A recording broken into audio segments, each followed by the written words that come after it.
Hey, I'm Sarah Thompson. I'm 28 years old, deep in the trenches of my PhD in biochemistry at Westbrook University. It's been a wild ride, especially considering where I came from. Growing up, we didn't have much. My parents worked themselves to the bone just to keep food on the table. But despite all that, they never stopped pushing me to dream big. I'm the first in my family to go to college, let alone aim for a PhD. It hasn't been easy, but now I'm so close to the finish line, I can almost taste it. 3 years ago, I married Tom.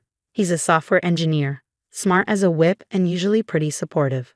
We met back in college, bonding over late-night study sessions and cheap takeout. Things were great until his mom, Patricia, entered the picture. And let me tell you, Patricia is something else. Imagine the most overbearing, manipulative person you know, then multiply that by 10. That's her. From day one, it's been clear she has it out for me. Nothing I do is ever good enough for her precious son. Sarah, don't you think Tom deserves a home-cooked meal after a long day at work? She'd say, knowing full well I'd just spent 14 hours in the lab. Trying to balance my PhD work with family life has felt like walking a tightrope while juggling flaming torches. Tom tries to understand, but sometimes it feels like we're speaking entirely different languages. Then things hit a breaking point. My PhD defense is coming up, the big one. The moment I've been working toward for years, with sleepless nights, missed holidays, the whole deal. And out of nowhere, Patricia drops a bombshell. I'm throwing a surprise party for Tom's 30th birthday. She announces, all smiles. Guess when she plans to throw this party? Yep, the same day as my defense. I try to explain, Patricia, I can't miss my defense. It's crucial for my career. But she just waves her hand dismissively. Oh, Sarah, surely you can reschedule. Family comes first, you know. I looked at Tom for backup, but he just stands there, silent, his eyes bouncing between us like he's watching a tennis match. Tom, can you please explain to your mother how important this is? I ask, desperate for support. He clears his throat and says, well, maybe we can figure something out. Mom, is there any way we can move the party? Patricia's face hardens. Absolutely not. I've already invited everyone. Sarah, if you really cared about this family, you'd make it work. It felt like a punch to the gut. Torn between my dreams and my marriage, I watched as the two people who should have had my back turned away instead. As Patricia rattled on about party favors and guest lists, the walls seemed to close in. My hands shook, my vision blurred. This was the moment I realized I was truly alone in this fight. I retreated to the bedroom, slamming the door behind me. Sitting on the edge of the bed, I buried my face in my hands. How did I end up here? And more importantly, how was I going to get out of this mess? The week leading up to my defense was hell. I was drowning in stress, trying to perfect my presentation while fending off Patricia's endless demands. Every time my phone buzzed, my stomach dropped, another text from her with some new emergency for the party. Sarah, we need to talk about the cake. Tom loves my red velvet recipe, she'd say. I gritted my teeth. Patricia, I'm in the middle of prepping for my defense. Can this wait? But she'd always reply with the same passive-aggressive jab. Oh, I see. Your little school project is more important than your husband's happiness. Her guilt trips were getting old fast.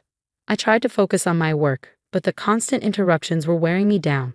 One night, I overheard Tom on the phone with her. I don't know, Mom. Sarah's been pretty distant lately. Maybe you're right about her priorities. My blood ran cold. I couldn't believe what I was hearing. The next day, I confronted him. Hey, I heard you talking to your mom last night. What's this about my priorities? Tom shifted uncomfortably. It's nothing, Sarah. Mom's just worried about us, that's all. Worried? She's been undermining me at every turn, and now she's got you doubting me too. Come on, it's not like that, he said. You have been pretty focused on your defense lately. I couldn't believe what I was hearing. Of course I have. It's the culmination of years of work. Tom, I thought you understood. I said, my voice barely hiding the frustration. He shrugged, avoiding my eyes. I do, but maybe Mom's right. Couldn't you reschedule? I stormed out of the room, fuming. The betrayal stung deep. Everything came to a head the day before my defense. I was at my desk, trying to make some last-minute revisions, when the doorbell rang. Opening it, I found Patricia standing there, arms full of party supplies. Surprise? I thought I'd come early to start setting up. We have so much to do, she chirped, stepping forward as if she owned the place. I stood there, dumbfounded. Patricia, I told you I can't help with the party. My defense is tomorrow. She pushed past me into the house like I hadn't spoken. Oh, about that. I've been thinking, you really should skip it. Excuse me. Well, dear, this party is important to Tom, and let's face it, your little presentation can wait. Family comes first. I felt like I'd stepped into some sort of twisted alternate reality. My little presentation is my PhD defense. It absolutely cannot wait. Patricia's eyes narrowed. I see. So, you're choosing your career over your family. I always knew you were selfish, but this takes the cake. Selfish. I was practically shaking. I've bent over backward trying to accommodate you, but this is my future we're talking about. Just then, Tom walked in, looking confused. What's going on? Patricia turned to him, tears welling up. Oh, Tom, I was just trying to help with your party, but Sarah, she's being so difficult. She wants to abandon you on your birthday. I couldn't believe what I was hearing. That's not true. Tom, please, you know how important this defense is to me. Tom looked between us, his face full of uncertainty. I don't know. Mom's put a lot of effort into this party, Sarah. It felt like a slap. Are you kidding me? After everything I've sacrificed? Patricia seized her chance. See, Tom, she doesn't care about your happiness at all. Something in me snapped. You know what? I'm done. I'm so done with both of you. I grabbed my laptop and keys, barely able to see through the tears burning in my eyes. Tom reached for my arm. Sarah, wait. I jerked away. No, Tom. You've made your choice, now I'm making mine. I stormed out, my vision blurred as I drove, the lump in my throat growing with each mile. I ended up at Elena's place, my best friend since college. The moment she opened the door and saw my face, she pulled me into a hug. Oh, honey, what happened? She asked softly. Through sobs, I told her everything. As I poured out the story, Elena's expression darkened. That manipulative, she muttered under her breath. You're staying here tonight. We'll get you through this defense, and then we'll figure out what to do about Tom and his monster of a mother. That night, as I lay on Elena's couch, my heart ached. But beneath all the pain, a small spark of determination flickered to life. There was no way I was letting them derail my dreams. Tomorrow, I'd show them all what I was made of. The next morning, I woke up with a pounding headache, momentarily forgetting everything. But then it hit me all over again. My defense. Tom. Patricia. The betrayal. Rise and shine, future Dr. Thompson. Elena chirped, way too cheerful for the early hour. I groaned, pulling a pillow over my face. I can't do this, Elle. Maybe I should just. Don't you dare finish that sentence, she cut me off. You've worked too hard to let those jerks win.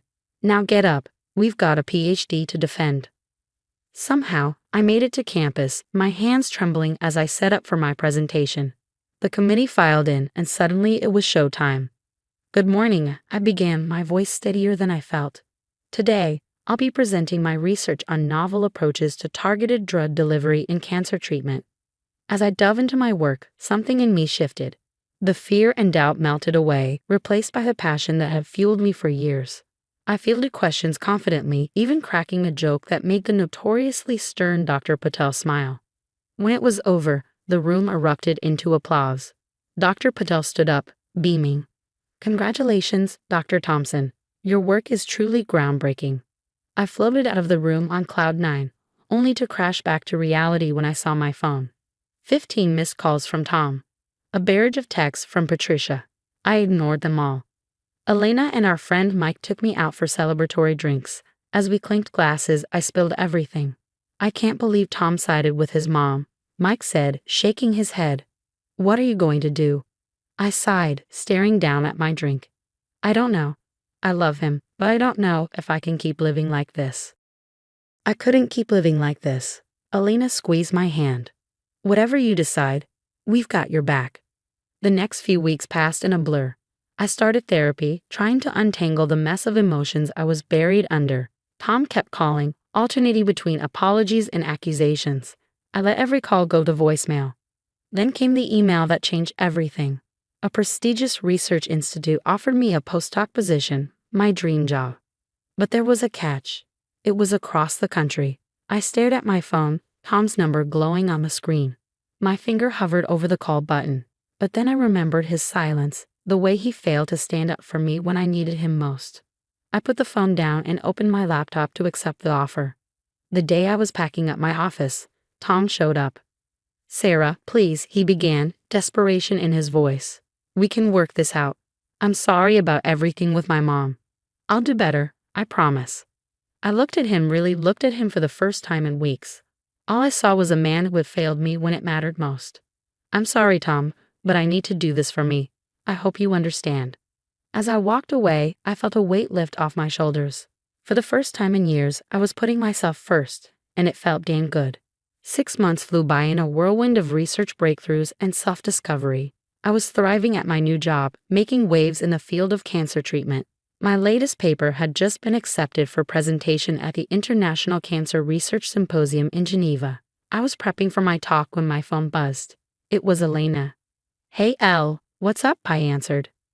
"Sarah, you're not going to believe this. Tom's company just went under. Some massive fraud scandal. He's out of a job." I let out a low whistle. "Damn, that's rough." "That's not all," Elena continued. "Apparently, Patricia's been on a rampage. She's alienated half the family with her controlling BS. Tom's siblings aren't even talking to him anymore." I shook my head. Guess some things never change. After hanging up, I dove back into my work. A week later, I stood on stage in Geneva, presenting my research to a packed auditorium. The response was overwhelming. As I fielded questions from top researchers, my phone buzzed in my pocket. I ignored it. Later, I saw it was a text from Tom. "Sarah, I messed up. I see that now. Mom, she's toxic. I'm in therapy, trying to figure things out. I miss you. Can we talk?" I stared at the message, emotions swirling. Part of me wanted to respond, to try and mend things, but a stronger part knew better. I was about to delete the message when another call came through from an unknown number. "Hello? Sarah, it's Patricia. I heard about your success. I always knew you had it in you, dear. I was thinking perhaps we could let bygones be bygones. I'd love to catch up and hear all about your work."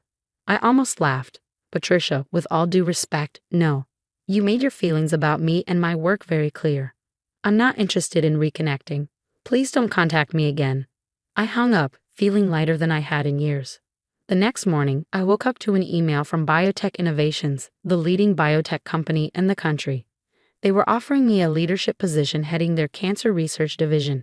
As I sat in my hotel room overlooking the serene Lake Geneva, I reflected on how far I'd come.